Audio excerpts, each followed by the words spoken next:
অবশেষে প্রকাশ্যে আনা হলো বিএনপির প্রতিষ্ঠাতা ও সাবেক রাষ্ট্রপতি জিয়াউর রহমান হত্যাকাণ্ডের আসামি মোজাফফর হোসেনকে।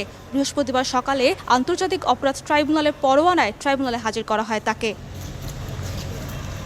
বৃহস্পতিবার প্রসিকিউশন মোজাফফরকে গ্রেফতার দেখানোর আবেদন করলে আন্তর্জাতিক অপরাধ ট্রাইব্যুনাল ২ আবেদন মঞ্জুর করেন। পরে তাকে মানবতা বিরোধী অপরাধের মামলায় গ্রেফতার দেখানো হয়। সেই সাথে জিজ্ঞাসাবাদেরও অনুমতি দেন ট্রাইব্যুনাল তাকে ২ দিন জিজ্ঞাসাবাদের জন্য আমাদেরকে অনুমতি দিয়েছেন।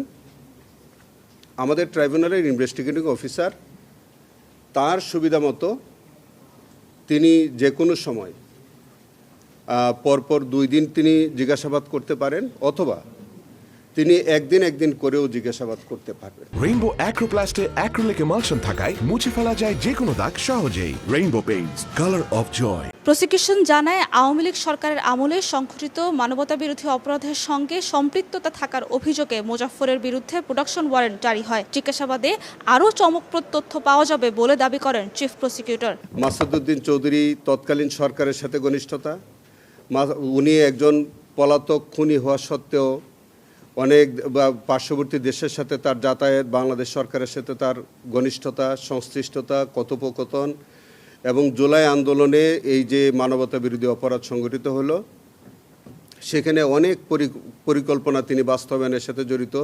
ইতোমধ্যে জিয়াউর রহমান হত্যার ঘটনায় মোজাফফর হোসেনের বিচারের জন্য তাকে সেনা আদালতে রাখা হয়েছে। সাবরিনা মজুমদার, সময় সংবাদ, ঢাকা।